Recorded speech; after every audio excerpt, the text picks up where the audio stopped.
Hey guys, it's QuickyBaby and welcome back to World of Tanks. I've got something really exciting for you here today. This is the very famous Rudy tank from a popular Polish TV program, 4 Tankmen and a Dog. This is going to be a premium tier 6 Soviet medium tank coming soon in future patches. If you like the well-rounded nature of Soviet medium tanks and want to play at a lower tier than, for example, the brand new T-54 prototype, then look no further than the T-34-85 Rudy. This tank is novel, it's a hell of a lot of fun. I'm going to be showing you why in this video. So one thing you guys might have noticed about the Rudy is that you have a dog in place of your radio operator. This is Sharik. And when you right-click on Sharik, yep, that's right, he woofs. Fantastic.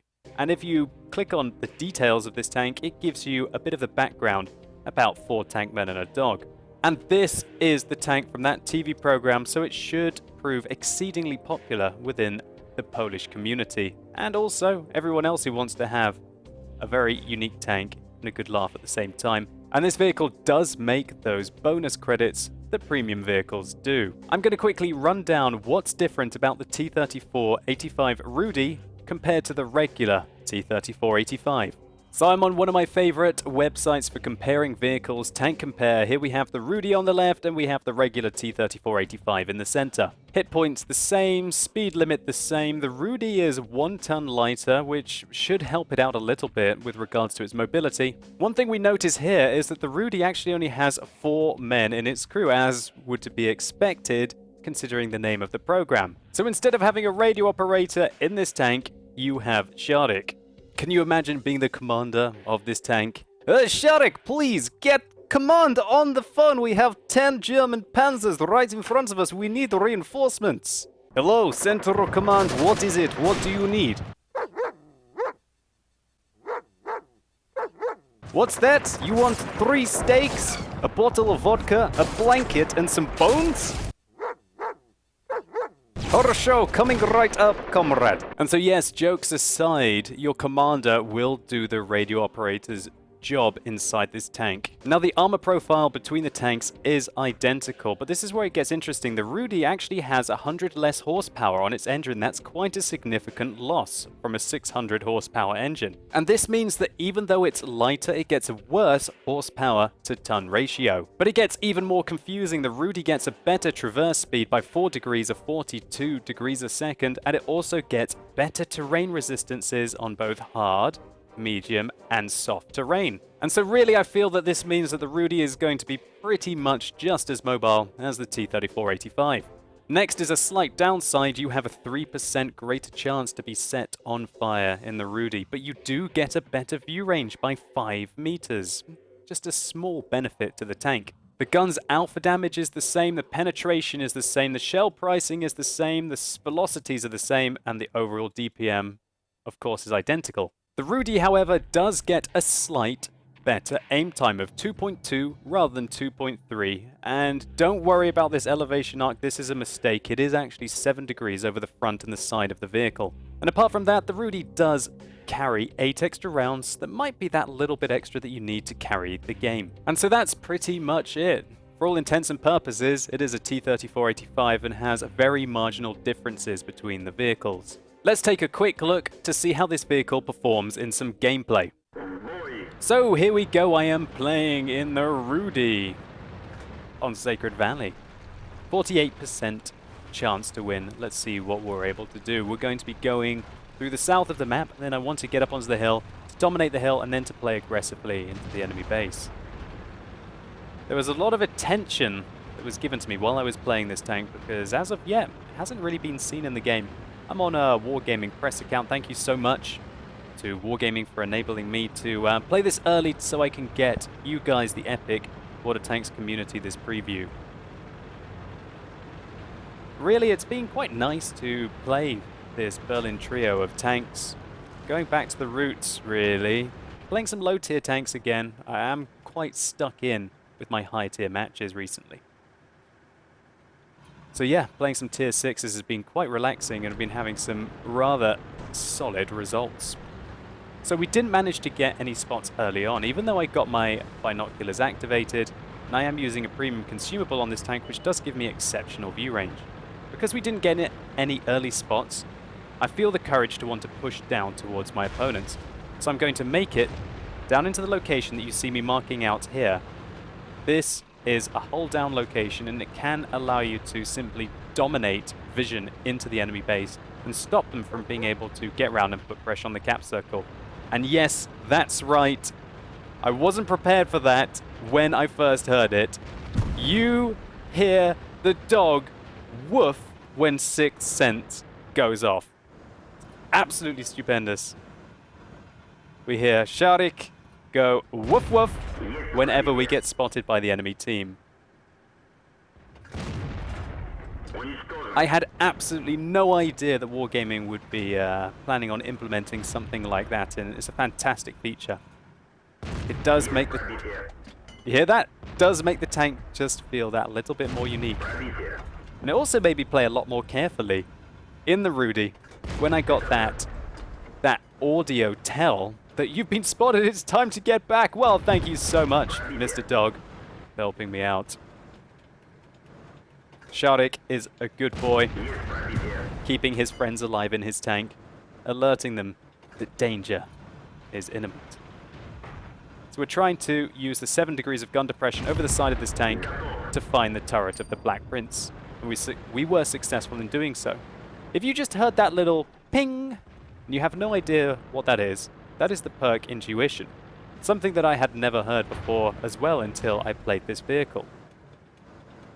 Luckily, this press account has every skill known to the game on all of the crew members, which allows you to play the tank to its fullest capability right from the get-go.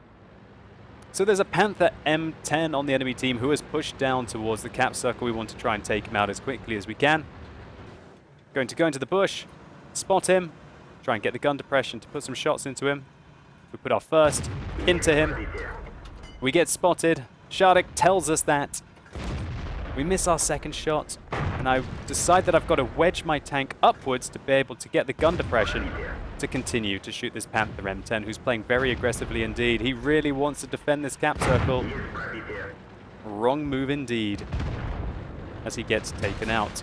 The Black Prince puts one into our side. We put one into his side, and we load an APCR round to guarantee the kill on the side of his tank. We look for where our next shot might be. We don't manage to get one, and we're already up 2,000 damage and 3 kills 4 minutes into this game. We have a glimpse at a T-67 there. Can we manage to connect a shot in? Yes, we can. 166 damage, and the Type 58 on my team finishes him off. Now we spot a DW2, and we make our way over towards him. You might notice that the horsepower to ton ratio on this tank is a little underwhelming. I can't get used to that woof woof whenever I get spotted with Sixth Sense. Absolutely brilliant. I feel like it would be a shame if this tank does not come with Sixth Sense automatically on its commander. We try and ram the DW2 to death, but we only do 23 damage to him. But the rate of fire on this tank allows us to finish him off anyway. What a solid performer the Rudy is in this battle, at least. It's a pretty nice matchup for us. There are several tier 7 tanks on the enemy team that we have been fighting with. But all in all, just showing you what kind of flexibility you get from this tier 6 Soviet medium tank. We vault our way up the slope and manage to connect a shot into the T-34 and try and make our way into position to engage the tier 6 premium British heavy tank. But we're getting ambushed by a KV-1S, a tier 5 Soviet heavy tank. We've got so much health, I decide to reverse at him, put our first shot into his lower plate. He misses us, and then we bounce off his lower plate. I did not expect that, hoping that we managed to finish him off and get the top gun.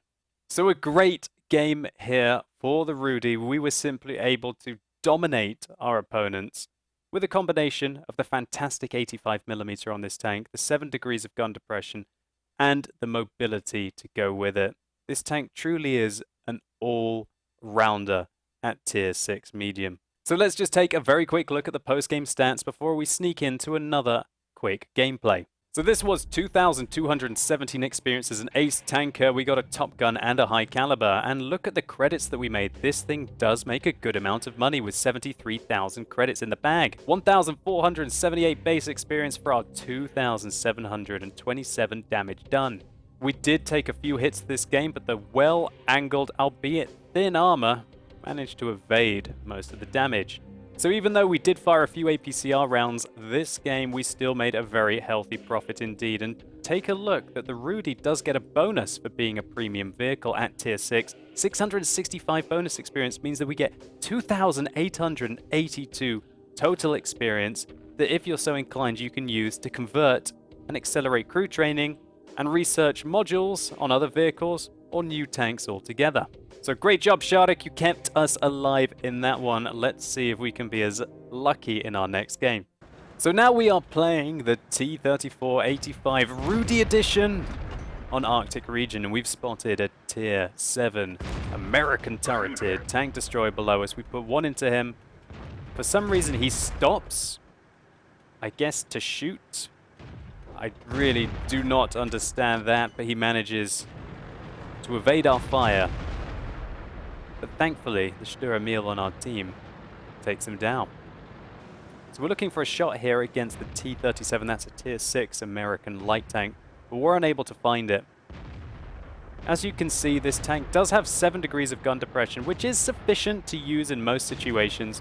Although, you know, it's obviously not as nice as some of the gun depression you get on the British and American mediums. We miss our shot there. Dog tells us that we've been spotted. Thanks, dog. And we try and connect a shot in to the VK3001P. Unable to do so, at least for the second helping. So this T-43 comes around the corner aggressively. We take a clutch shot at his turret, unable to go through, which is a shame. We'd like to take him out of the game early. He's a very valuable asset to the enemy team. We put one into the 3-4, and the reload is fast enough to finish him off. You can see there how I angled my armor. This is how I recommend you angle your armor on the T-34-85. Meant that we were able to take a shot from him and not receive any damage ourselves. So this is where the 7 degrees of gun depression is a little frustrating. We have to expose quite a lot of our tank to be able to connect our shots. Trying to get him to miss. He misses. I bounce off his turret, unable to get the gun depression that I need. Luckily, he bounces off us. Looks like he's not aiming very well. We connect another shot into the back of his tank, having done 566 damage to him. It's very surprising for me, being a Comet player, how quickly the damage stacks up using the 85mm on the Soviet tank. We confirm our third kill there, the T1 Heavy and the T-34-85 falling below us. We try to hit the T-43 on the enemy team, but we're unable to do so. We're under a lot of pressure now. We bounce off his turret again. Disaster. We've got to try and fall back. How far do we want to fall back? Let's try and get the kill. Nail it through his turret, but uh-oh, uh-oh, uh-oh, uh-oh, oh. Wow, I finished like a donkey there. But that's okay, because we're certainly going to leave a very beautiful looking wreck. Let's see how much credits and experience we were able to make in this short and brutal game. 1,633 experience and 52,000 credits in literally about 2.5 minutes that you saw in the gameplay. This was enough to allow us to finish on top with our 4 kills, getting 1,688 damage, which is pretty okay at tier 6. I definitely didn't play this game flawlessly though. But the key reason why I'm showing you this is check out the money-making potential on this vehicle. 45,000 credits profit out of the 52,000. And the game literally only lasted 4 minutes. That is a lot of credits to make that quickly. And because this is a premium vehicle, it gets bonus experience. This was 2,122 experience for a very mediocre game. It's certainly clear to me that the Rudy is a fun and forgiving tank at tier 6 that can allow you to make a lot of credits and experience very quickly indeed. I don't think this is going to be a necessary purchase for every player, but if you're a fan of Soviet medium tanks, then look no further than the Rudy. And if you have watched 4 tank men and a dog, then I think you're gonna have to pick this up. What do you say, Shardik? Yep. Oh, you think they need to spend all their gold, do you? Oh, okay, you better go do it then, guys. So hopefully you guys enjoyed this preview. If you did, please consider giving the video a like down below. It really helps the channel out. And let me know in the comments down below what you think about the Rudy. Do you think it's a unique tank? Or do you think it's just a novelty? Are you interested in picking one up, if only for the dog? Or are you going to put this tank in the doghouse, skip it out, and play something else? Anyway, guys, as always, thank you so much for watching. You've been epic, and hopefully I'll see you soon.